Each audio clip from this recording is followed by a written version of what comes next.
Hello and welcome to Dark Alignment Podcast. I am Brittney. And I'm Eruca Rose. And we are a true crime astrology podcast here to bring you all sorts of great things right now up in your face.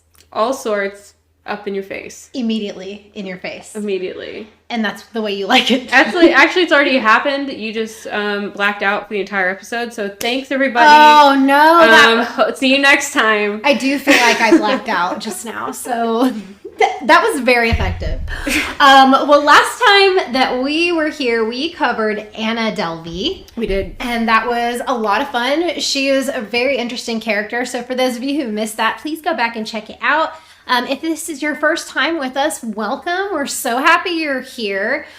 Trigger warning, though, we're going to be talking about murder, and this episode in particular has a lot of murder. Sometimes we have stories like last week, there was no murder at all. Mm-hmm. We were just talking about a dark kind of character. Mm-hmm. We got to bring you back a heavy hitter, guys. Right. It's time for murder once again. Yes. We have only had women here recently, too, the last 3 episodes, I think, were females. We had a lot of females. So I was ready. I was focused.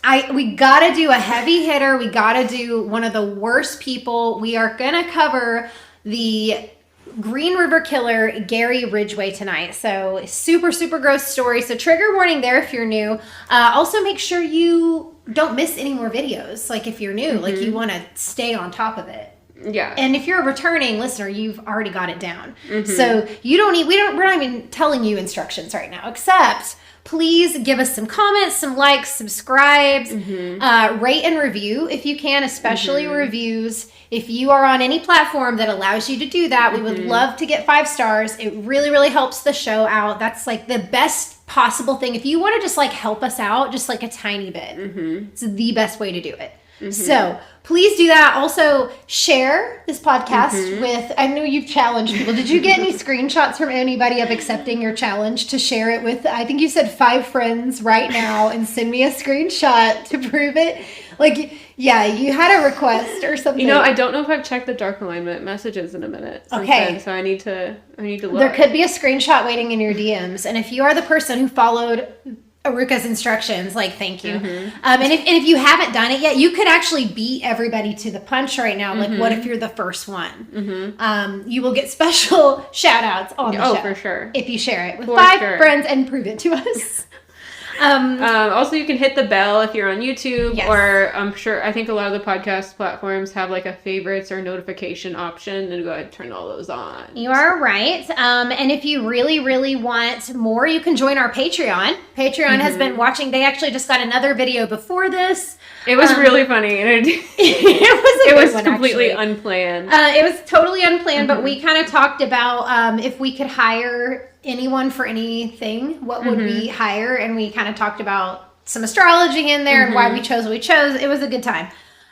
So we give a lot of really fun, interesting, random content on Patreon. We'd love to have you join us there. There's 3 tiers, so check that out. We also have merchandise.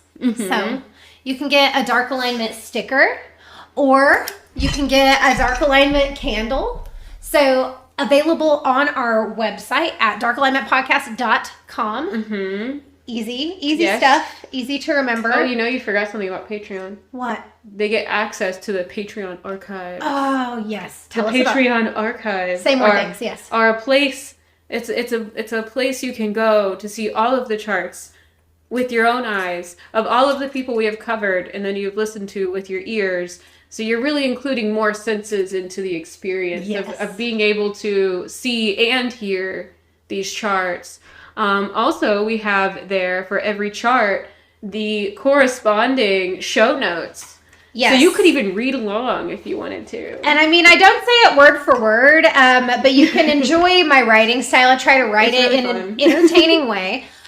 There's also actual papers that I've written on there because we've talked about them on Patreon and they've been relevant before. So we've actually got a lot of my college assignments, my psychology assignments on there that are kind of fun, research projects on different. Yeah, for those who don't know, she went to school for criminal psychology. Yeah, I don't really talk about it, but that did happen. So yeah. I think a lot of people don't know. I try to put it in there. I try to never talk about anything that involves me. You know how I get. But yeah, I do know some stuff about psychology. You did some learning. I did some learning. I got a degree. You got a whole degree for it. But yeah, all that is available on Patreon. And let's see, we also both do personal readings. Yes. So lots of great ones. I've got Mother's Day ones, Father's Day ones, Eclipse ones that are really like big deal right now. My Eclipse reading was so dope. I have seriously, you can look at like my playbacks on there. I think I've listened to it maybe 8 times now. And she likes, yeah. I have to listen to it over and over and over and over and like feel the message real hard. Like different things will stand out to me each time I listen. I'll like wait a few days and like re-listen to it. And some of it's already happened. Right. And that's the thing with my readings and with the people I like to get readings from as well. Like I'm giving you a recording. You know, it's not like a consultation where I'm giving you time to react and like process and ask another question. Like this is a recorded reading. So I want to pack as much information in there as I can. And you'll even hear me start to channel really fast. Yeah. And I'll start talking pretty quick. But I know that you can always go back and listen to it again. Yeah. So I really just want to make sure I give as much as I can in that amount of time. It really is awesome. I get readings from you all the time. And if you haven't yet, you definitely should. I highly recommend it. She is amazing. And I know that I'm biased, but I'm also like very honest. I wouldn't say that if I didn't actually believe it, and I wouldn't purchase readings from anyone that I didn't think was doing a good job. So yeah. Please book reading. And then I do tarot and energy readings. I am a certified Reiki healer also, but I mean, I can't do that. You can't, unless you're There's here. There's a lot of remote, but she prefers to not do remote. I like in-person Reiki, but I do have that on my website. I do sensuality sessions. I do dream analysis readings, and I wrote a book about dream analytics. Yeah. It's available on Amazon and on my website. So we'll put all the links to all the things. But enough about us. Let's talk about Ridgway. We know why the fuck you're here. It's because you want to hear about Ridgway. This monster, Ridgway. Gary Ridgway. His actual name is Gary Leon Ridgway, but I like Ridgway better. That's his new... You know I like to give nicknames to the people in these episodes. So he's Ridgway Ridge. I love it so much. What did you call him earlier? I said Ridgway. It's been Ridgway. You said something. You were... titling. Oh, I also made a typo and then called him Ridley. Yeah, you did. So it was Ridley for a minute.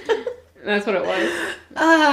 It was very entertaining. It's gonna, if I go too far past that, it's just gonna be a completely different name. I like it. Yeah, keep doing it. I like to see how the name evolves. And these are people that, you don't get like super upset, like horrendous murderers. You don't get super upset for messing up their name. Yeah, we don't really. They deserve to, at the very least, have their name screwed up. Even if they have an easy name like Gary Ridgway, even more so, they deserve to have their name a little bit messed up, just because it's never happened to them before. And I grew up with a really horrible name. So, anyway, getting into the story, my sources. First of all.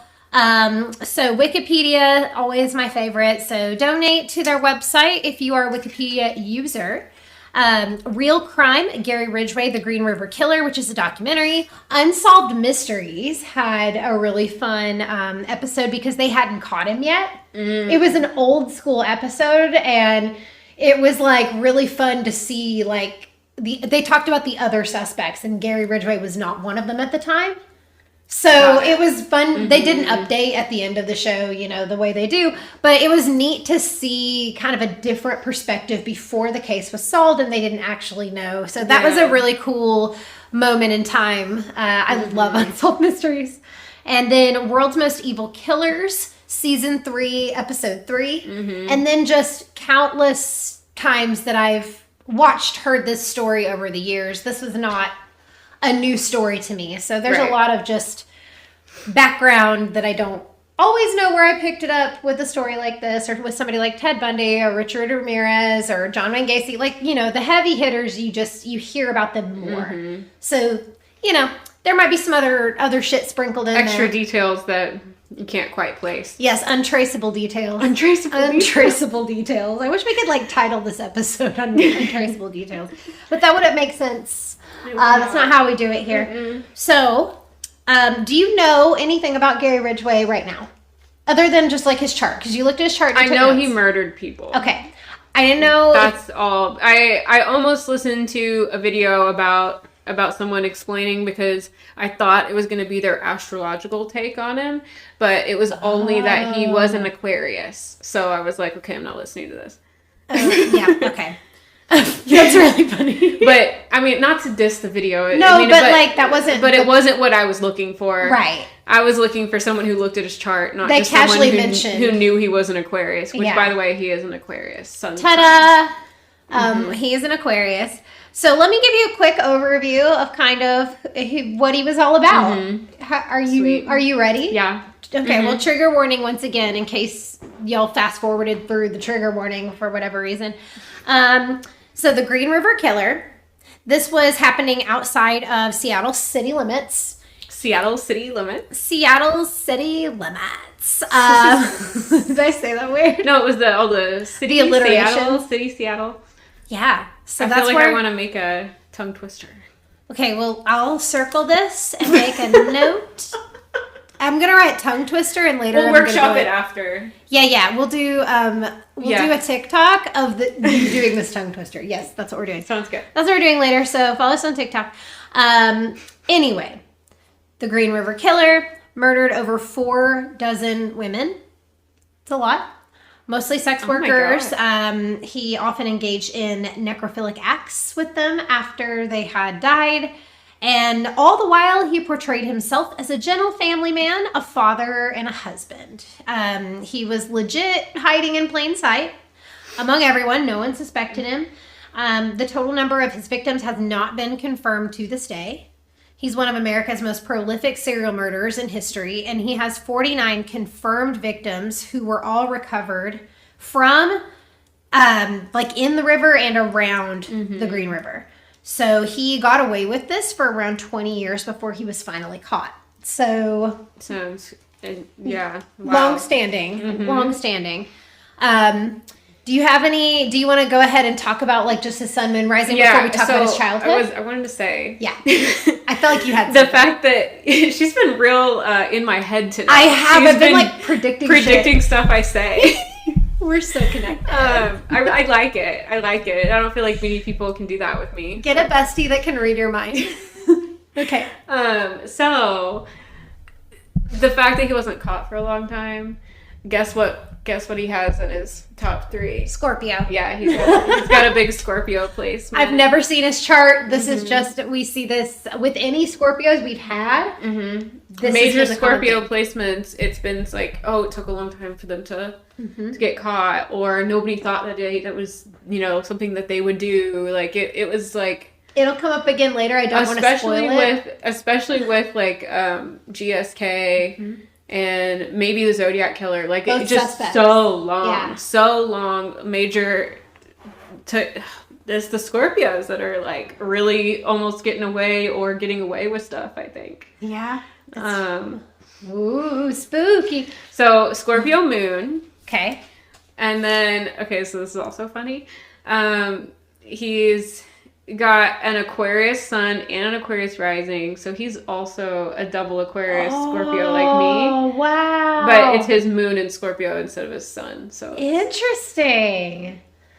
That is really interesting. It's really weird now, like in the later seasons, we're getting more of them have similar charts to me. Right. When we started off, they were all like you, and now they're getting to be like me. You're getting your turn of But it's good to know that, if I was going to murder somebody, I would get away with it for a long time. Oh, that's actually really Because that's what I'm taking away from it. Yeah, that's the lesson here, is you can... it'd be probably... Yeah, anyway, I need to stop talking about that. I have no don't, desire... give it away. I have no... This is officially evidence at your murder trial. I have no desire to hurt anyone in any way. You're the best. She's not gonna murder you. The only person I've ever physically hurt, I pushed my sister one time, and I got in a lot of trouble for it. Oh no! That was the only thing I ever done. It was that was your only violent act. Yeah, I got in a lot of trouble. I just had her shoulders, and I just pushed her, and then the wall was really close behind her, so she like hit the wall, and then she like screamed and cried and like left. But she was a kid. Wow. But she had really gotten me mad. I feel like siblings would have been hard. I'm an only child, so I love hearing sibling stories. I feel like siblings are real mean to each other a lot. So maybe you were nice. I was very. I would think I was nice, but that's the only time. I don't see myself being any kind of killer. So anyway, moving on. I don't really like murderers so much, and we're about to talk about the childhood of a murderer that we are all here to hate because he's fucking terrible. But he did have a really pretty gross childhood. Not great. So gross. Gary Leon Ridgway was born February 18th, 1949 in Salt Lake City, Utah. He was the middle child, so, Okay. People say what they say. My mom was a middle child, and she makes comments about it a lot, so I guess it's a thing. Can I make a prediction? Yes. He's going to have a lot of mommy issues, and he's going to have a prominent father, around, like some kind of father figure that's going to, make him feel like he should be, maybe he will feel like he doesn't want to be like his father, and then he ends up actually being just like his father, and then his father's probably a really mean dude. That's my prediction based on his chart. That is amazing. Thank you. I would like to say one of the common themes that we see in serial murderers, specifically serial killers, is severe issues with the mother. Yeah. It's consistent. This chart is no different. And the story we're about to get into, some super weird mom stuff. This whole section is trigger warning. It can be a little upsetting. So you definitely, you're going to love hearing how right you are about this as we go. I saw part of your reaction at first, and then you leaned back, so I just kept talking and didn't see what you did. Yeah, I was just smiling and enjoying it. Okay, so he's a middle child. He has two brothers, and bad home life. He grew up with a mother who was described as domineering. His father was a bus driver. One thing about his dad, though, is he often made verbal complaints about sex workers. So his dad held these really strong beliefs about women, especially sex workers, very vocal about it. His parents supposedly fought a lot. There was a significant amount of violence in the home. It sounds like it was bidirectional, both parents were the aggressors, that's a chaotic environment.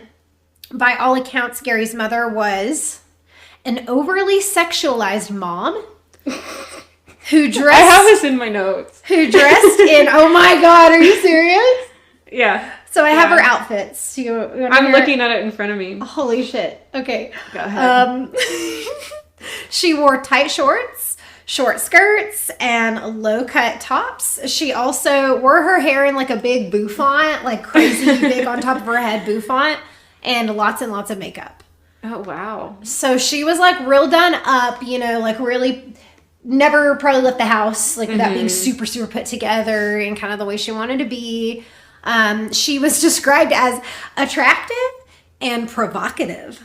Ooh, by friends and neighbors. So she had a lot of strong sexual energy, which I think is really, really interesting. She's exuding this. You want to know why? Overt sexuality. Yeah, let's talk about it. You want to know what it looks like on the chart? Yes, I absolutely do. Okay, so his moon is in the 8th house. Okay. And his moon is in Scorpio. Right. So that is Scorpio in the Scorpio house. So all of those concepts, those Scorpionic concepts power, struggles, sex, even death. I don't know if the mom... Anyway. Secrets, even esoteric and spiritual involvement, drama. A lot of that is really... connected with this type of placement. There's also, him personally, he'll have an emotional intensity because of this idea, because he's going to feel like he was constantly dealing with trauma and surviving crises. And so he's had to learn to cope and overcome all those situations over and over and over. So it'll make him a secretive, emotionally and defensive and probably kind of measured, detailed with how he does things emotionally, a lot of trust issues. Even though he'll want like a deep intimacy, he'll be too scared of it. Especially interested in death and sex and healing and spiritual esoteric subjects. The moon is square to Venus, so like a struggle with loving energy or aesthetics. As with this also representing the mom, we'll see that same thing, a struggle with feeling love and care from mom. So he's also going to have that in relationships pop up. It can also accentuate this kind of aspect, like moon square Venus is kind of like a bitch. Like, this is the bitchy side coming out. So bitchy side of mom, bitchy side of himself, probably. Wow. I like how you worded that, though. It's acting like a bitch. What? It's from previous episode. Well, this might be more embodiment I like it. than that. Ooh, but yes. Bitch embodiment. I'm writing that down just because I want to remember it. I like later. that, too. Okay, the moon is trine Mars, so that's where you're getting a lot of this, like, she's also the aggressor situation, where she's also violent and domineering. That it can also make it where it's easier for him to express his feelings through action rather than speaking, because his moon is also square Mercury. So that's struggle to articulate and communicate his feelings and perceptions and make sense of his inner world. So it's the easiest thing on his chart is for him to like do something about it rather than like try to talk about it or try to understand how he's feeling. That's going to be really challenging for him. And for anyone who also who has these kind of placements, it's not anything you can't work through. It doesn't seem like he really tried to, or that wasn't how he used this energy on his chart. At his core, he's experiencing difficulty expressing what seems to be incommunicable. I just wanted to say incommunicable. That is a great word. And then lastly, his moon is square Pluto, which again is a lot of power struggle, a lot of sex themes coming up again, like, I don't know, quintuple fold now. Mars can also have passion, sex themes come up with that. This kind of placement would make it where you tend to respond to situations and emotions in a ruthless way, in a self-punishing way, with difficulty making a good use of your power and intuition. There's a struggle to dig deep into emotions and bring them to the surface with this type of placement. It puts stress on the sense of intuition, power dynamics. It also motivation a little bit, but he's got that Mars trine, so I'm really not feeling like that. Yeah, okay. I think that's pretty much it. But I put a whole thing about mom issues. That's in fun, here. and we haven't even gotten to the mom issues yet. This is a precursor to the mom issues. So quickly going to kind of talk about some of the major risk factors. Like I always want to highlight that a little bit as we go through. It's neat to kind of understand the commonalities and the recurring themes. It's not that any of these cause someone to become a killer, serial murderer, whatever, but they kind of all pile up. It's like getting the sink clogged with like little pieces of this, little pieces of that. When there's too much of it and there's nothing to kind of push its way through, you know, it makes it more likely. Yes. With each risk factor, like as they are multi-layered, it increases the likelihood of antisocial behavior. And that can come in a lot of different forms. But violence is definitely part of that pathway. So that's like an extreme side of coping with it. So Gary struggled with some of the classic serial killer childhood things. A big one was bedwetting. That is a significant risk factor. It is just the shame of it. It's just to continue to be bedwetting past like kindergarten. Oh, that's like a trauma thing too. So he continued to wet the bed until he was a teenager. So yeah. Other risk factors are fire starting and harming animals. He has some of that sprinkled in later. But, like, it's a big red flag if you've got a teenager that is still wetting the bed. Like, that's really not a good thing. And when this happened, his mother made it a whole lot worse. So, it's very trigger warning. This is really rough. So, she would wash him herself and, like, put him in a bathtub and, like, scrub his genitals. And like, so that's like really inappropriate. It's even more traumatizing. Yeah. So he started to become aroused by it, which was also confusing and traumatic. Yeah. One time, like one particular night, she was scrubbing him and her robe came open and she was naked underneath. So he saw her naked and had sexual thoughts about her and arousal, and he knew it was wrong. Like he says he knew it was wrong. But he was going through puberty, is really confused. This is a really weird, you know, his mother's already like this overtly sexual. There's a lot going on here that's really creating some internal issues. So he later, as an adult, told psychiatrists that he had all these conflicting feelings of anger and sexual attraction towards his mother, but that he also fantasized about killing her. Yeah. So he's Those having are all Scorpio, 8th house, Mars, Pluto, Venus, all of that. Like, all of this. So yeah, that's not good. And like I said, the fire starting, like that started around this time as well. So arson is another act. Like these are all these are kind of more serious red flags. These aren't really necessarily risk factors. Risk factors are going to be more like the violence in the home, having, you know, the issues with the mother. These are things that can be overcome.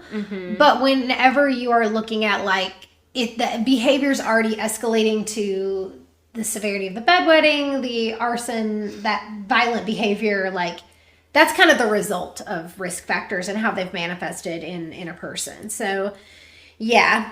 Another stuff on top of all of this is Gary had a learning disability. He was dyslexic. This is a risk factor. This is something that you can overcome. Children work through this all the time.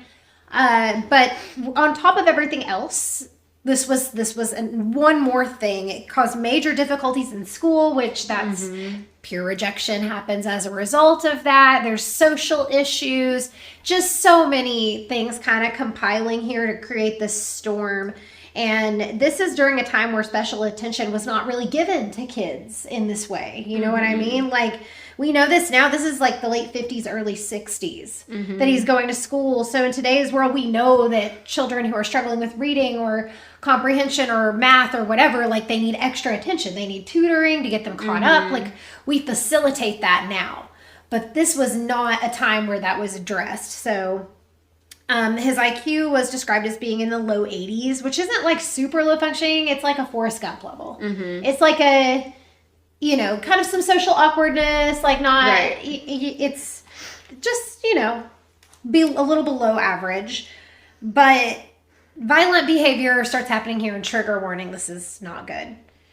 So he escalates. He decides to stab a 6-year-old child when he is 16. He was never actually connected to this case until like way later, after he was caught as the Green River Killer, and he confessed this. But the little boy survived, so that's really lucky. But Gary led this child into the woods and stabbed him through the ribs and into his liver. He said he wanted to know what it felt like to kill someone. So this is really troubling. It gets a lot worse, but that is his first like overtly violent act on another person like this. And that's the first known, but he confessed to everything. So I feel like if he had done anything else, he would have talked about it. So the next section I have entitled Love of Sex Workers and Marriage. So do you have any thoughts before we go into more of his adult kind of situation? We're just moving into like a sexed up murdery zone. And lots of we're getting into like 8th house territory. Yeah. Like, you know, he's gone through childhood. He's gone through a lot of these lower houses at this point. So I'm not surprised with the way his chart lays out for him to start at like teen years. Because when we get to 8th house is when it's the age where you would start to like have those kind of like sexual relationships, like, you know, generally, like very generally speaking. And this is where you start to see like more of his issues.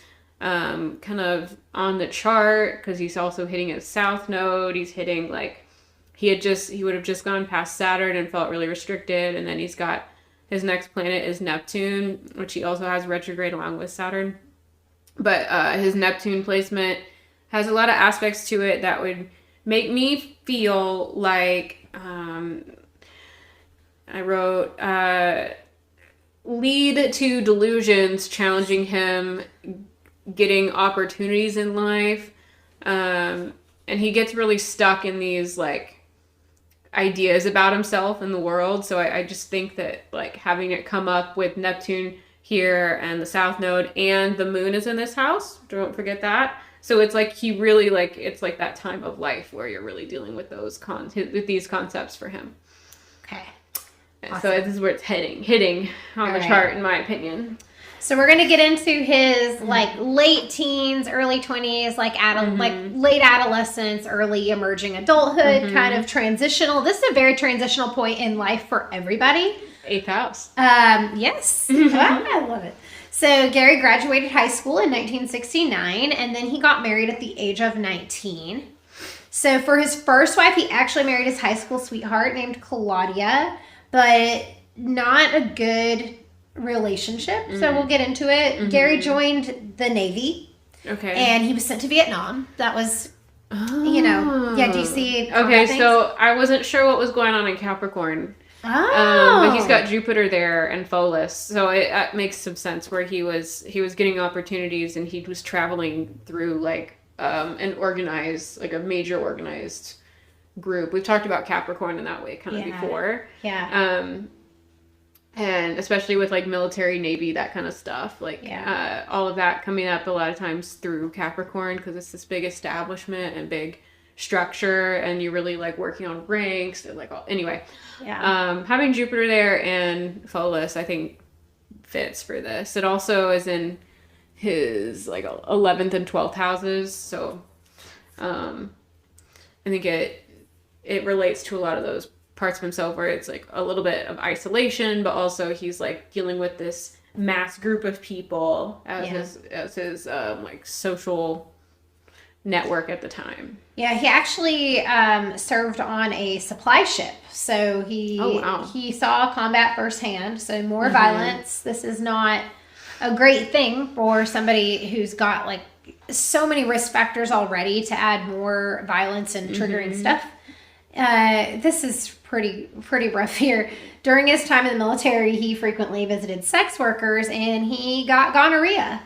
So he gets gonorrhea. This pisses him off. You know, obviously he's like pretty unhappy about it. But he continued to have sex with sex workers without protection. So he's continuing to engage in this behavior. Like, it's not good. Very stupid. So his marriage ended within a year. Didn't work out. It was like, run, Claudia, please fucking run. So good for her. She got out without. She got out unscathed. This is good for her. He tries again with someone new though. He really likes relationships. His Juno is conjunct the North Node, so he is going to strive for relationships. Yes, and committed relationships. Like not just I'm going to date this person. I'm going to marry them. Yes. So marriage is definitely for him. He's like super into it. This one also ended in divorce though. So his second wife was named Marcia Winslow. She claimed that he was violent and placed her in a chokehold one time.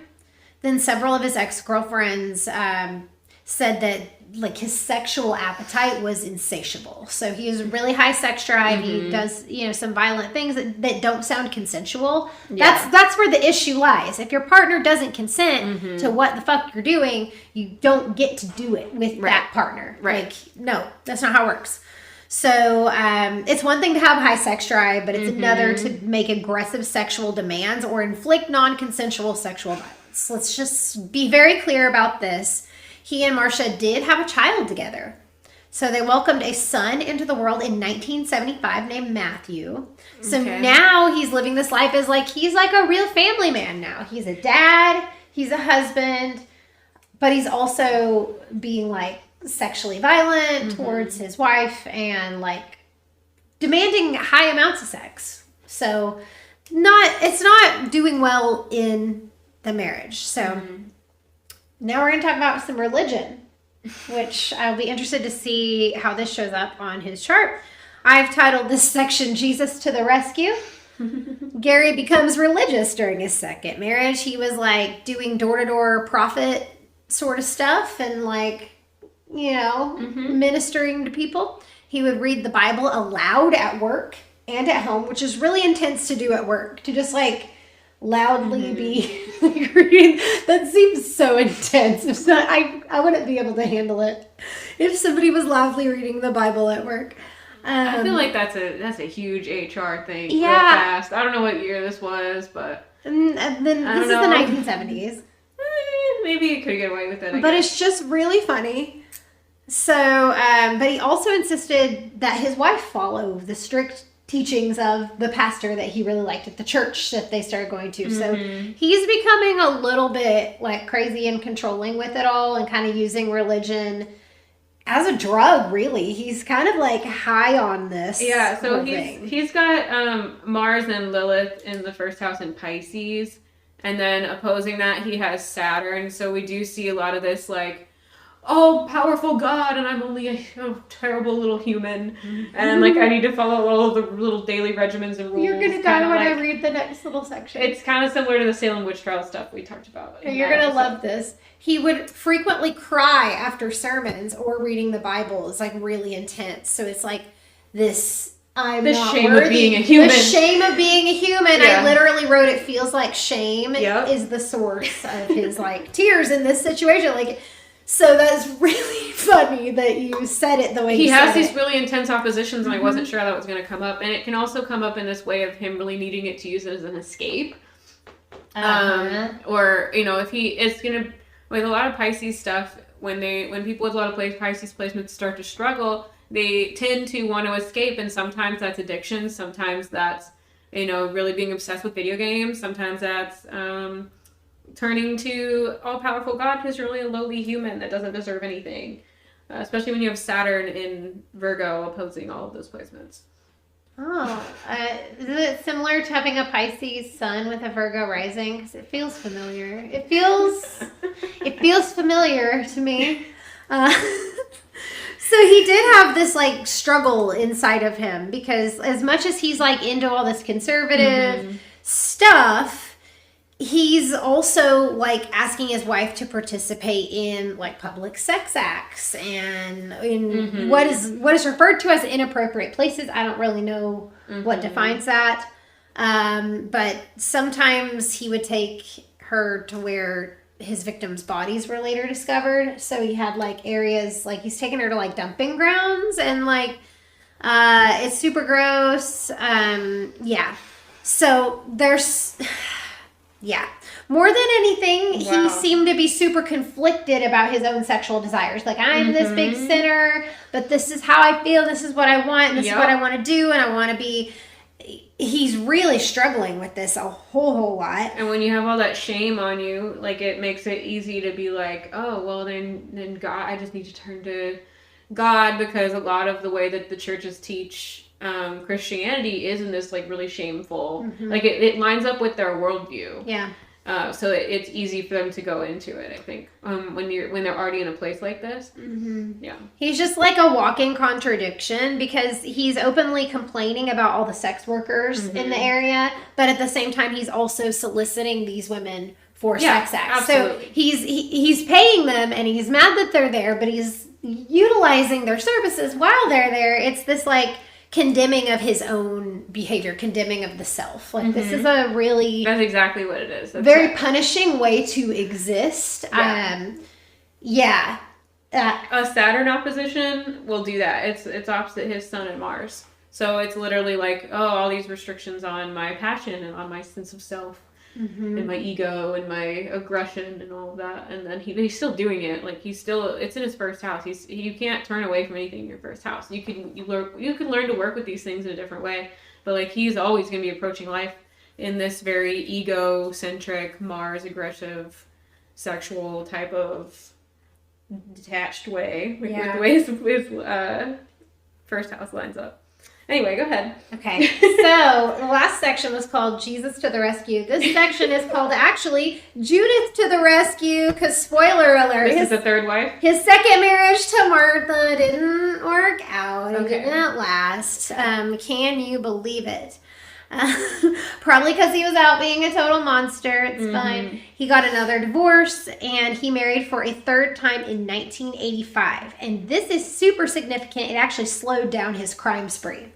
Okay. So his new wife, Judith Mawson, later said that she felt like she saved a lot of lives when she was with him because she made him happy, and she had no idea what he was up to. This was like an after the fact statement. Yeah. So she usually went to work like early in the morning, and she would go in early to get overtime. So that's when they think he was doing this, when he's like by himself in the early morning hours.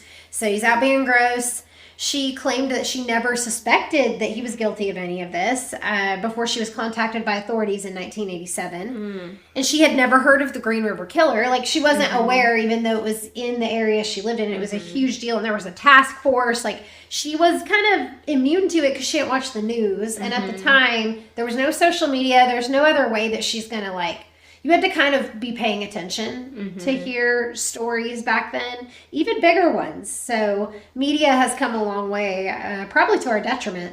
But, yeah, you know, it's just kind of a fun fact. But, okay, of his 49 known victims, only 3 of them were killed after he married Judith. So, she really did, like, for whatever reason, fulfill something in him. Where it's, it was kind of like she plugged the holes in him that were like leaking out crazy all over town, all over the Green River. Makes sense. Do you like my phrasing of that? Perfect. So, a little section of just kind of who the fuck Gary is, because we really haven't talked a lot about him. It's more about like what he's doing, what's going on in his life, but not a whole lot about like how he's described, how he comes off. What do people say about him? What do they think about him? So people described him that were close to him as friendly, but strange. So he's giving off a weird vibe. Something about him is awkward and feels off. But it's interesting compared to other serial killers. He's super emotional. And we talked about this with his moon and everything. That's not common because most of our serial killers and serial, offenders like this, serial rapists, anything like that, they're usually certified psychopaths. So they're emotionally shallow people. They only are mimicking other emotions to kind of further their agenda. They don't experience grief, shame, guilt, or any of the normal in quotes, typical emotions that somebody who's not a psychopath will feel. So the general public will feel, if you accidentally trip somebody, you'd be like, oh, I feel really bad, I'm gonna help you up. Like, that's a normal response to something that happens. Like, a psychopath wouldn't have, they would know, think, it would be appropriate for me to do this because everyone else does that, so I should do that. They've been socially trained to do these things, but they're not doing it from a place of feeling. So it's very, very interesting. But this is crazy. After one of his crimes, after one of his murders, Gary laid down next to the body and cried. So he's feeling remorse, like, immediately, feeling large amounts of shame. It's all his religious convictions because it's driving him to, he's like going to this extreme place in his sexuality and then immediately feeling like he needs to repent. He has a lot of emotional stuff tied into this on his, like, no aspect network over here. Yeah. So I'm not too surprised by that. So he's just kind of an awkward guy. Most people said that, like, he seemed harmless. He seemed safe. He was never, like, aggressive. He just seemed like a very average guy. Like, he worked in, I think, I have it in my notes here somewhere. He worked in a paint factory. Like, he wasn't, like, a showy kind of guy. Real normal, wife, kid, like, just go to work, go home. So people were very surprised with all of this. So if you're ready, we can go ahead and get in the crimes. Yeah, I'm gonna. Oh no, go ahead. If you're, before I talk, I'm gonna pause it. Okay. So go ahead. Okay, we'll get into the victimology here. So the types of victims he chose, like I already said, were mostly sex workers, but it really just depended on availability. That's what he really cared about. So all nationalities, all ages. Really just between like 15 to 23 years old. So young women, but like not as specifically like I'm looking for a teenager. Not specifically. He was looking for an available person, a vulnerable person who's not going to be tracked, missed. So a runaway, a sex worker, somebody who is less tracked. So it's easier for him to get away with it. So he was tactful, in his selectiveness, but it's just like whoever's available. So it's tactful, but maybe it's not. I don't know. You can frame it both ways. But the commonality, sex workers, runaways. Most of the girls who were sex workers actually knew each other as well because of their line of work. When you're working the streets, you like get to know the other girls and what area they're in, and like you're all kind of, you probably share clients. So the girls were knowing when somebody would go missing. So they were aware to an extent of like when the girls are getting picked off, or like they went with this guy and didn't come back. Like you start to recognize that, especially when your life depends on it. Yes. You start to recognize that stuff. So police didn't know they had a serial killer on their hands until they found the first 6 victims. They were all along Washington's Green River. So he had a specific dumping site for them. All of them had died of asphyxiation as well. So they had been strangled. And this is a fun fact right here. This is a good time. I forgot I put this whole sidebar in here. I should have like notated it better for myself, but this was an exciting part. So only 8 years after Ted Bundy's reign of terror in Seattle. So this is the same town, new serial killer. Ted Bundy's already in prison, like he's already serving his sentence. So when police see this happening, though, they're not fucking around. They're trained for this now. Like they've already like caught a serial killer. So everything's good. And a fun Bundy fact. Ted Bundy assisted with this investigation for the Green River Killer. Yes.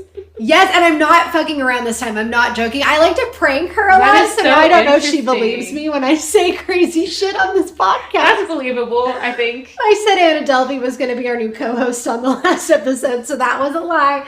This is true.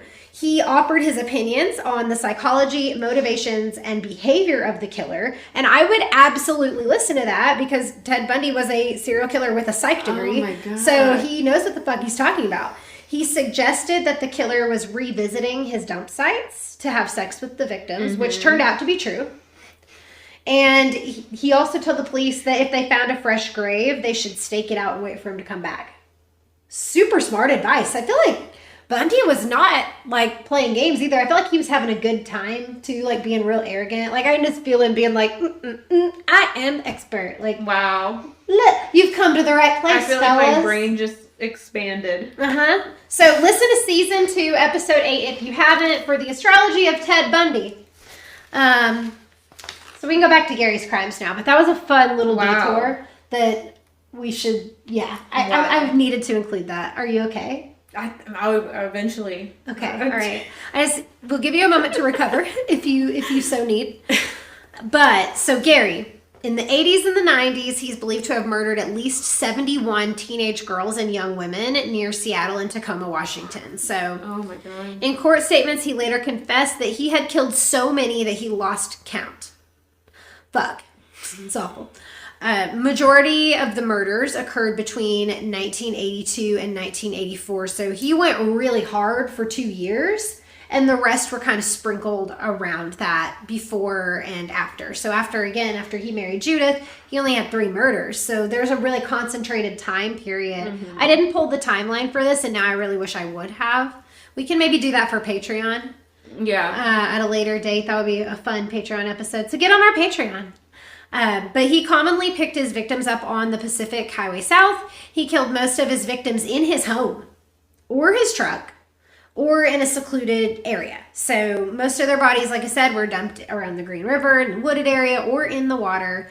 So yeah, that's what we got going on. The next part is his actual methodology and actually how he committed his crimes. Are we ready to get into that? Because then after that, it's the investigation. I guess this is the final, this is all about it. Yeah, this is more intensity, more triggers. The rest about it. More triggers, probably a little bit more because this has details about the victims. So he came across as meek, mild, safe, non-threatening, just an average guy, family man. Sometimes he would, you're going to not like this, he would pick up sex workers with his child in the car with him. they would really let their guard down. He would also show pictures of his son and talk about his life as a dad. So he's like super manipulative. Wow. The women, of course, saw like, oh, he's a family man. I don't have to be scared of this one. Like, oh, he's definitely not the Green River Killer. Like they felt spoiler. Just because people show you pictures of their kids doesn't actually mean anything. Doesn't even mean that they have kids. Yeah.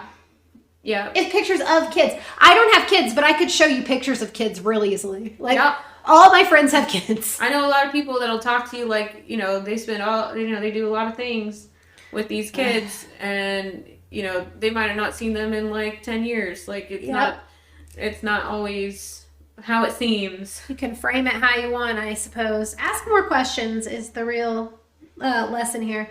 But he preferred to take women to his house, like I said. More privacy. But if they didn't want to do that, he would take them to the woods in his truck. He had a camper, like a canopy on the back, so it was covered. It had some privacy. So that's where they would go to engage in sex. And then after a few minutes of intercourse, he always made sure that he was behind them. So he positioned himself from behind. Right. So he was in a position of dominance and kind of preparing for the attack. So he would wrap his forearm around the front of their necks and use the other arm to pull back as tightly as he could. So he's asphyxiating his victims in that way during sex. He recalls a particular account later when he's interviewed where a victim fought back and it made him feel a lot of rage. Yeah. So he continued to feel rage after his victims were deceased. Sometimes he would light their hair on fire and desecrate their bodies. Right. Another time, this is specific, so specific trigger warning, what he did to a victim. He covered her head with a brown paper bag. He placed a dead fish on her neck and he put ground beef in one of her hands. So it's really strange. It's really terrible. It's really a disgusting thing to do on top of the other. It's like more dehumanizing, demoralizing, like... Wow. Gross, very wanting power, wanting dominance, wanting control. And the bodies were all left in clusters. So he just has, I can't even imagine. Like, I've not seen any pictures of these crime scenes. Now I feel like I should. But he also posed the bodies and they were usually completely nude. So... He went back, like Ted Bundy predicted, he went back and he had sex with his victims post-mortem for days after. So engaging in necrophilia, which is a major concern. He mentioned, this is super gross, that the flies and the maggots would make it less appealing after a few days.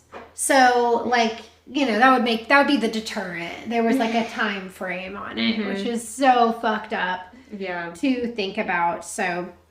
A lot of necrophiliacs, though, like the reason that they prefer their victims that way is because they want somebody who is completely submissive. That's not really the case here. Yeah. But that is the most common, someone like Jeffrey Dahmer. Yeah. Season 1, episode 9, if you want to hear that story. But he liked his victims to be entirely submissive and was drugging them in the beginning and then, like, started actually killing them because he wanted to, like, keep them with him. So someone who could never leave. Right. And someone who's just fully submissive. He didn't like a conscious victim. But obviously, like, Gary Ridgway did. So he didn't find necrophilia satisfying, really. Like, he said it wasn't really, like, a thing he enjoyed. But it reduced the number of corpses that he was... It like he could go back and revisit that experience instead of killing again. Yeah, so it reduced the number of, like, living victims because it's hard to just keep picking them up and getting away with it. So he would kind of buy some time for himself before he had to do it again. Yeah. So it's kind of like reducing his risk of getting caught. So there's, like, a practicality in his mind to this disgusting, sick thing he's fucking doing. He's reasoning it out like, oh, well, you know, it's like having leftovers to him. Yeah, like, exactly. It's rationalizing. Yes, it's a really fucked up framework of how he is processing this as he's doing it, and the way he talks about it is very much like that. Wow. It's like a process procedure type. Well, here's the reason behind this. Like, it's this is what makes sense. Yeah. Oh, wow. It's very intense. So that is all on his crimes. For the next section is barriers to the investigations. If you are in Northwest Arkansas and looking for affordably priced photography and videography services, then you should definitely reach out to Nice NWA. Yes, you should. With photo sessions starting at $100, now is a great time to update your company's headshots, get graduation photos, new family pictures, and more. Looking for video work instead? Yes, videos start at just $300 and are a great way to boost your marketing engagement online with current customers and potential new customers. It's also a great way to create highlight reels of your next event or just to tell your story in an exciting and creative way. NICE is not just locally owned and operated, but is also a certified minority and veteran-owned business that started right here in Northwest Arkansas in 2017. So, go check them out on Facebook or on Instagram at NiceNWA or by visiting their website at nicenwa.com. So I'm not surprised to add a lot of this like sexual component with how much the Scorpio moon is involved in this chart situation. There is this trine over to the Mars placement, and the sun is actually right there too. So I'm not sure if I've talked too much about his first house. But he's got the sun as his very first placement in Aquarius, and it's right at the last degree of Aquarius. So it does have some kind of this, if you do cusps, like it does have a little bit of this Pisces flavor to it. Mm-hmm. And you know, Aquarius risings can come off friendly, but like different, like eccentric. Yeah, like a quirky. Yeah, like, oh, they're kind of their own person. Like, you know, like it's not always, it's more of like a unique character in the world. It's usually how they show up. That is what people said about him. Like, he's different. Yeah. He's different. Even idealistic, and so a lot of them can be more socially conscious, like Aquarius placements generally are. They kind of can detach about what the things they care about and try to come up with like a structure to like serve that thing that they care about. I'm not sure if we see too much of that side of him, but I mean, I feel like the structure he created was his schedule and window to commit his crimes. Like, that's true. And he tried to think like, oh, well, he tried to be practical about like, well, if I have leftovers, then I'll kill less people and it'll be better. Like he had a method to it, but it just, there's a lot of randomness in there, but he tried to make at least a structure that helped him facilitate what he wanted to do and get away with it for longer. So very self-serving kind of thing. But it's kind of this like back and forth thing, because Aquarius placements can have they can be more like unaffected by power and status. However, he has this conjunction like first thing in this house where it's like very egocentric. So it's almost kind of like it's balancing out, or like it's a very odd combo. Because generally speaking, the sun in the first house is someone who has a strong sense of self, very self-assured. They know who they are and what they're about. But he does have this like Neptune quincunx to it, and that Saturn opposition. So it's like every time he uses that energy, like, first of all, Aquarius kind of makes it feel weird. And then he's got these aspects that are kind of giving him these delusions and this like sense of shame about it. So it's really confusing for someone who wants to kind of be self-prioritizing, for it to also have parts to himself that are so against that. And I'm sure that showed up more in his childhood in a way that he was traumatized as a child. Yeah. So there's also a sun. This is a sign of long life, having the sun in the first house. Wow. And he is pretty old. He is living a long time so far. He's in his 70s now? Yeah, I think I saw he was 73. Oh, yeah. Okay, we did the same thing. Yep. And then also a high energy output. This is the kind of person that can like really just kind of like keep going. They have a lot of vitality in the way they approach life. So this might be someone who even like burns the candle at both ends. Like they're like always doing stuff. Yeah, it is interesting because he is committing his crimes much later in life than what a standard criminal is going to be. A bit younger, more agile. Like normally, we've talked about this a lot on the podcast, where there's an aging out of crime. Where Right. the older somebody gets, the less likely they are to commit, especially these types of very physical, very violent, very interactive crimes. And he's still, you know, doing it well within his like 40s. Like he's not, it's crazy. It's not, it's really not the common. Yeah, it sets him apart a little bit from other serial offenders. Serial offenders will kind of do it until they can't anymore. Like with Golden State Killer, you saw that. Like, he didn't stop killing until he started like where he couldn't overpower his victims anymore. Like it started becoming too risky for him to continue to engage in it because he wasn't physically able to get out of there because he was on foot. That was how he committed his crimes, and on a bicycle and like fleeing over jumping fences and doing all that kind of shit. So as he like degraded physically, he was like stopped committing crimes. So I wonder if Gary Ridgway, because he went 20 years undetected, like if he had made it another 20 years, would he have still been like very virile? Still going. And, like, did he have that sense of, would he still have that sense of vitality and be? Maybe so. I don't know. I mean, there's, you know, energy evidence to support that. I also think a lot of what he relied on was getting his victims into a vulnerable position where they didn't see it coming. He wasn't invading their home the way Golden State Killer was. It was more of a sneaky approach, but not. Yeah. They already are in a vulnerable, in a sexual position with their back to the, like, they're literally in the middle of sex or right after sex. So, you know, you're in a different kind of state. It's a very vulnerable space. Yes. But it's not like outright being sneaky, breaking into a home. Right. Where you're planning. Which I think is where we see like that like moon placement rather than like a sun placement as well. That's super interesting to compare those two. Like, also their Mars would make a difference there, but I can't remember his Mars right now. I was also thinking about his Venus placement because he's got Venus in Aquarius as well. It's in the 12th house. It's before that. First, he also has Mercury there, about the same spot. Wow. They're like 10 or 11 degrees apart. But Venus in Aquarius can kind of give this a very objective view about relationships, envisioning idealism, drawn to individualistic people and like aesthetics, more of like an innovative love and relationships approach.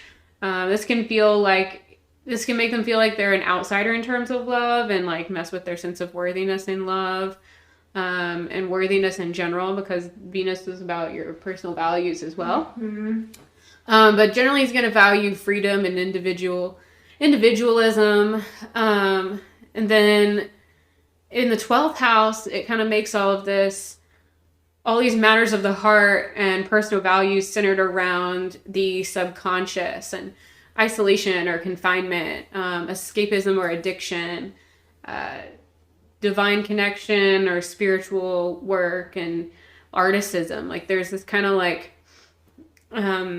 weird pull where he values like alone time more, and he values having these personal escapes. He he probably had kind of an artistic eye. Like you did mention he would pose the victims afterwards.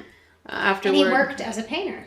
Oh yeah, he did. Didn't I mean, he wasn't painting like murals or anything, but he was doing something with physical, like making things beautiful, with art supplies and he ultimately needs a partner that he can get lost in, and like fulfill all of those like little things that he needs, like that like deep sense of emotional connection, the Scorpio moon, and then the sexuality, and he needs like this escapism type of idea. Like he has a lot of like things where I kind of feel like that last wife, that third wife, kind of like must have really just hit all those right buttons. Judith was a good thing for him, and thank goodness that she came into his life, because it significantly slowed down what he was doing, which makes me think even more likely, like if he had quit offending entirely, that it would probably be more likely to his like attributed to his relationship and personal happiness than a physicality issue. Right.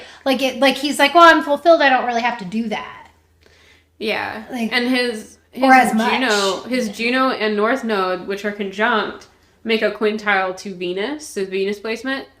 So like some of that Venus stuff that he deals with, like his outlet is like he can come up with a creative solution through marriage. And Wow. so that is like shown on the chart as well. And I think that's really what he tries to do, because he does have a moral dilemma about the actual crimes. Yes, he does experience shame. He does have a lot of emotions. Like, he does have remorse, which is so interesting. It is. Because you don't see that a lot from someone who's killed this many people. Right. They usually are very detached and don't feel anything. So it's really... Yeah. He's different in a lot of ways. Right. And it also will... that Venus, like, quintile will also kind of help him with his life path in general. Like, he has the North Node in Aries in the 2nd house. And so his South Node is in Libra in the 8th house. So it's like a lot of past shadow... sexual stuff. But he's going towards this like Aries 2nd house place, which is really embracing the earthly presence of his self, and finding this type of security in this world right here. He's integrating from the past that unseen knowledge and sexuality and death and all those darker, intense elements of life. Like there is like a path. It doesn't look like an easy one, but there is like a pathway that he could like find a better solution for that energy. And so it's nice to see that he did try, like, at least he was putting an effort to resolve this thing. Like, he saw this as a problem. That's the other thing. Most of the killers we're looking at don't see it as a problem. They see it as something they enjoy doing. They don't mind doing. They're not like upset about doing it. But he was really like internally battling with what he was doing. So he's an unusual character in a lot of ways. He really is. So we're going to get into some legal stuff now. We're going to talk first about barriers to the investigation. Things that we already mentioned all the scorpionic themes and it taking a long time for people to put this together. So here we go. One of the first barriers was having a lot to do with Gary Ridgway's victimology, because again, he's picking runaways and he's picking sex workers, and the local sex worker community was not very forthcoming with information. They didn't trust law enforcement. So that's kind of an issue, because the witnesses are not willing to speak to the authorities, even though this is like a direct threat to their livelihood and well-being. They're still afraid. There's a lot more fear then. Sex work has changed a lot over the years. But this still was something to be nervous about. Like, I could still see them not wanting to talk now. Right. But maybe a little less so. It's also less, sex work isn't conducted quite this way anymore, where you're standing on a corner being picked up by strangers.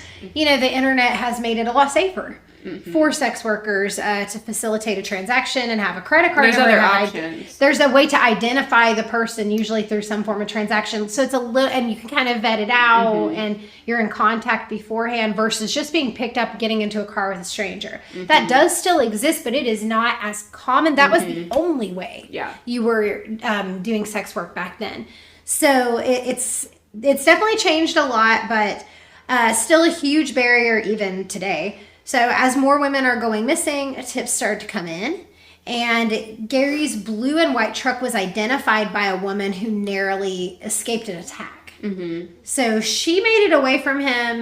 He approached her on the highway, offered her a ride, pulled a gun on her, forced her to give him oral sex, and then he released her afterwards. So this was like, he didn't normally release his victims. So this was ended up being a bad thing for him in the long run as far as getting away with stuff, but a great thing for everybody else, because we don't want him to get away with stuff. We want this guy to be stopped because he's a maniac. So she went straight to the police, and at the time, another guy was the main suspect, though. So he wasn't taken as seriously as, they were like, no, we already got the guy. We already got a good suspect. So we're not, his last name was Clark, and this was one that was mentioned on Unsolved Mysteries, but I couldn't find it anywhere documented because the suspect was innocent.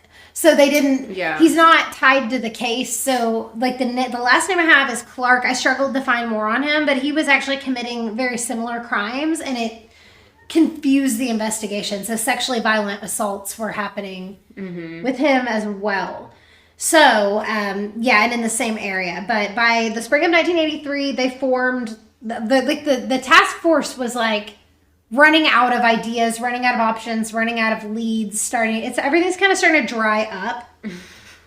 And the sex workers are still disappearing. So we're going to talk about another suspect who was a bit of a barrier here. So Bill Stevens, in January of 1989, this guy was found to have, they really thought he was the guy for this reason. He had a fully equipped police car registered to a non-existent city. He had an ambulance, a motorcycle, and several other things that made him seem like he's this viable suspect who's like really using deceptive tactics to get his victims. Like, he seems like he's got a full operation. Like, oh, well, this guy's so elaborate. This is clearly our guy. But he wasn't. They searched his house. They did find a secret room with a bed in it. They found a store mannequin dressed in women's lingerie that was provocatively posed. So even though he's doing some, I don't know, maybe not run-of-the-mill everyday activity here, he does not, I mean, it's conclusively proven that he's not the killer. And we'll talk more about how Gary gets definitively caught. But also, Bill Stevens had a solid alibi. His brother gave him a solid alibi. He was cleared. But this is interesting because in the episode of Unsolved Mysteries I mentioned already, it was filmed before they proved Gary Ridgway was the subject. So Bill's brother throws him under the bus and says he's pretty sure his brother is the Green River Killer. So his brother, like, basically the same person who gave him the alibi is now coming out saying, like, oh, like, actually, no. But DNA, another Scorpio type theme, is how Gary Ridgway was found guilty of these crimes. Same with GSK. Very, very similar, because that was the only way that he was linked. So, yeah, so we know that this Bill Stevens character is not the guy, even though his brother, like, gave him kind of a sketchy alibi, and he made public statements like, pretty sure my brother's the guy. So that's just kind of interesting. I wonder if they are still close as brothers after that public statement, because probably not. I'd be curious. We'll do a follow-up. No, we won't. Anyway. So Gary himself was another barrier to the investigation. He purposely did things to throw him off. Yes, to throw everything off. So he occasionally contaminated the dump sites of the bodies. So he would leave things, which in one sense it's like contaminating, but now from a forensic standpoint, it's like giving more evidence. But he would put like gum, cigarettes, written materials belonging to other people. He transported some of his victims across state lines to get them into Oregon. So he's trying to like do some things to throw police off his trail. But we're going to get into how he got caught. So we're catching Gary. Catching Gary is the name of this section. So the police were already familiar with him. Again, they'd had some tips about his truck, things like that. But he was arrested 2 times, once in 1982, again in 2001, on charges related to solicitation of prostitution. So he's already on their radar. They've already had him in custody a couple of times. The way he comes off, once again, is he doesn't come off as somebody who could be capable of these crimes. But at the very least, he was on their radar. At one point, he was named a suspect because of his truck in 1983. But in 1984, he passed a polygraph test when he was questioned about the crimes, and they didn't have anything on him. They didn't have any evidence. All they could do. Yeah. Right. And like, they don't allow polygraphs. Like, it's not admissible in court. They're really unreliable. But more than anything, it's a way to see if somebody's willing to talk to you or willing to do it. That alone is, in the eyes of law enforcement, like a guilt or innocence type thing. Like, somebody who is innocent would be more likely, but not always, because you have plenty of psychopaths who are confident that they can just pass a polygraph, no big deal. And he did. But on April 7th, 1987, so literally like 2 weeks after I was born, I was like, that's interesting. Police took hair and saliva samples from Gary. Thank goodness they did that. They held on to it because he had been in and out, and they were like, we're just going to get a profile from him, and this is right before DNA was really happening, and like it was very early stages, and there was a huge break in the case when one of the victims had been trailing Gary. He was watching his girlfriend get picked up, and he was like following her for safety. So he's able to identify the vehicle that she was picked up in. But again, police had a hard time because of his personality. They just really didn't think this family man could be the guy, but they compared the DNA sample to samples found at the crime scenes. So they definitively knew that he was their guy. This was the evidence for the arrest warrant for these crimes. So no doubt about it.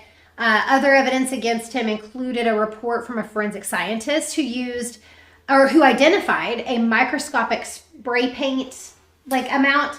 It was specific to the brand and the composition of paint used at the Kentworth factory where he worked during that time frame where these victims were killed. Because with products like that, they're constantly making changes, the chemical component or the brand or all these things. So it just happened to all align perfectly. Wow. So there's chemical evidence, there's DNA evidence, there's all the sciencey evidence. So we'll get into the aftermath of it because he's caught. He's fucked. You can't deny that. There's DNA. So he did a lot of interviews, actually. We love when they do interviews. I know. I like hearing from them directly. He worked with law enforcement agencies to recover the bodies of the victims. Okay. He talked about the individuals like they meant nothing to him, which is interesting because he's so emotional. So he's coming off very removed. He did see them as objects.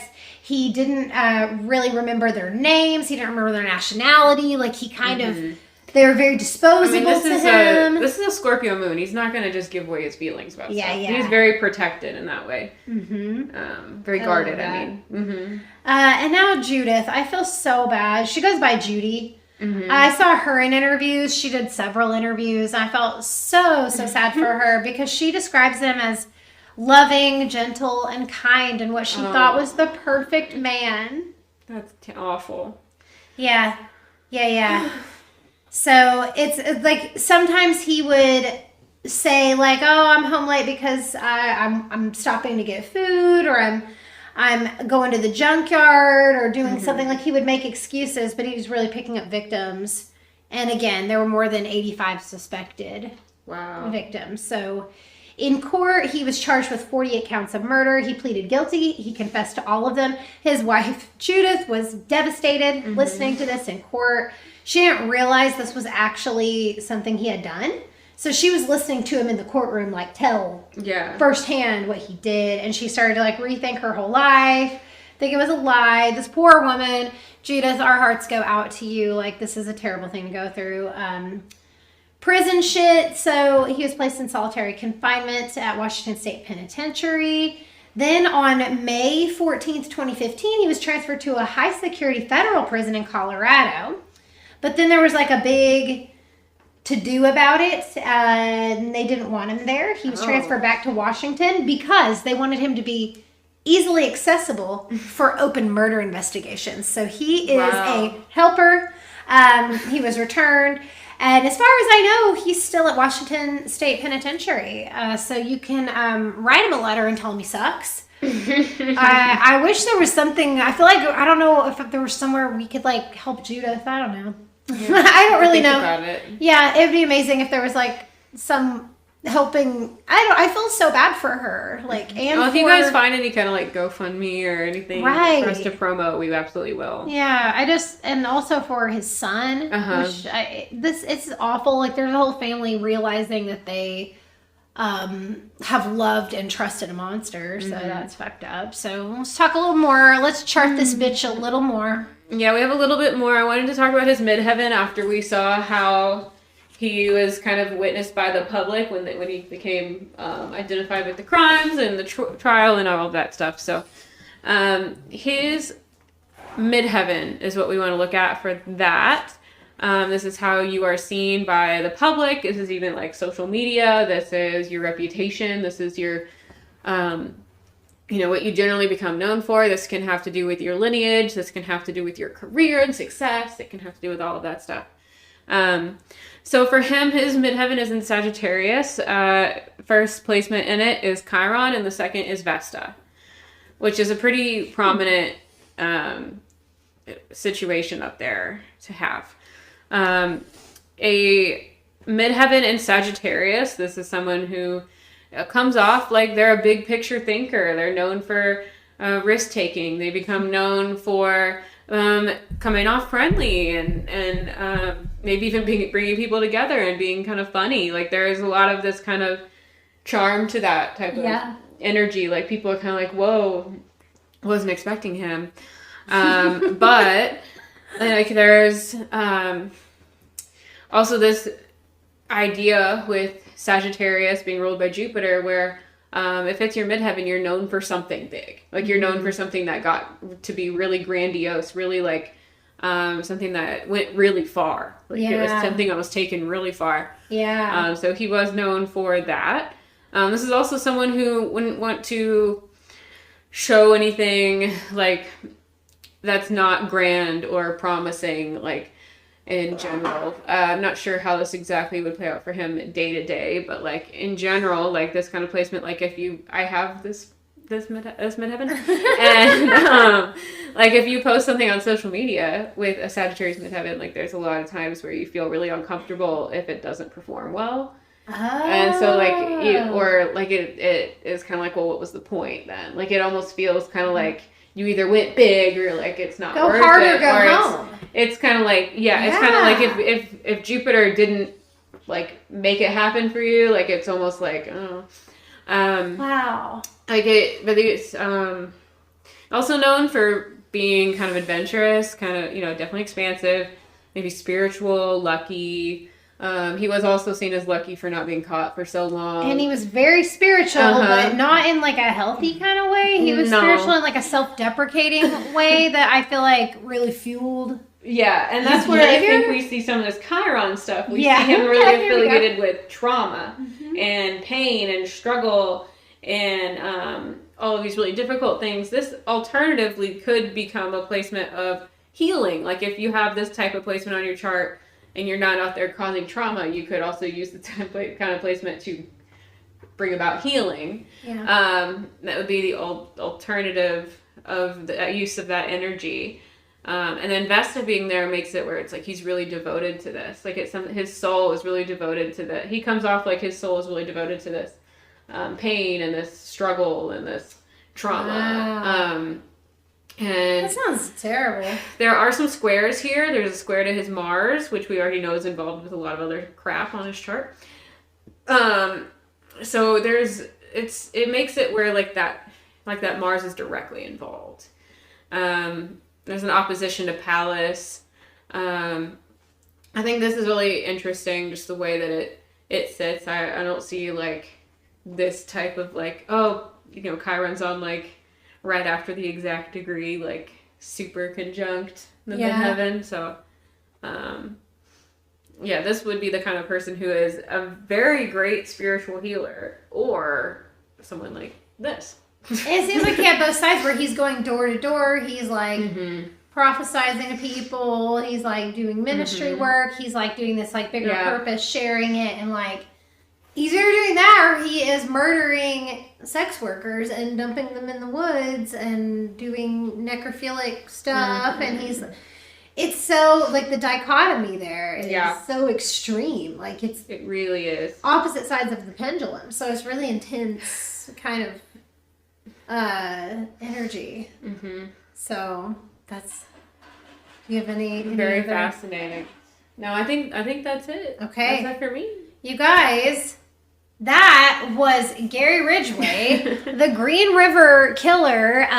Thank you so much for being here for that story. If you like what you heard today, not necessarily the details of the crime, so if you loved the information, the astrological analysis, the criminal analysis, and the storytelling, like if you are still here, you fucking liked it. Like you need to don't just let us know, you should let us know. Let the world know. Subscribe, let everybody know with a review, give us a rating. We want to get 5 stars if we've earned it from you. Like at this point we have, but if you don't want to give us 5 stars, like just don't bother. Like don't come in giving a low rating. That's not.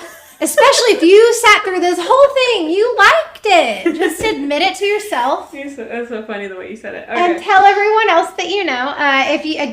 If you are the first person to do the 5 shares and take a screenshot and send it to us, you're gonna get a shout out at the top. We will call you an executive producer of this show at the top. Temporary, not permanent. Right. For one episode, we will hype the shit out of you. You can put it on your resume. Yeah, you can put it on your resume that you were a single episode. And we're coming back for our season finale next time, which I do want to talk about this. Yeah, I was thinking about that next. So smart. We're reading each other's minds. We're both so smart. Okay, anyway. Okay. So what we're going to do for the season finale, we have not decided who we're going to cover. So for season 3, episode 12, grand finale, we're going to have a poll on our Instagram where you guys can vote. And we're going to kind of phase them out. We're going to have a few polls of which process people, of elimination. Yes. So whoever's not getting votes, if you're not voting for your favorite stories or the ones you really want to hear about, they're not going to be covered. We want to hear from you. We want to hear from you. Give us your opinions. Vote in our poll. You can help decide who we cover for the finale. If you have suggestions right now before we post that poll, please go ahead and leave those in the comments for us. We love hearing from you. We want to give you guys things from this podcast that you want. We just want to give you what you want. Yes. Exactly. We want to give you all the things you want. Again, you can get some merchandise. You can join our Patreon. You can find all the things at darkalignmentpodcast.com. You can book personal readings with us. You can buy materials that we've both published on Amazon. We're both technically published authors. Woo woo. So be sure to check all that out. Stay connected with us. And any other announcements before we leave today? No, I'm good. Class is dismissed. Make sure that you continue to love yourselves and chart all the bitches in your life. Thanks, guys. Bye.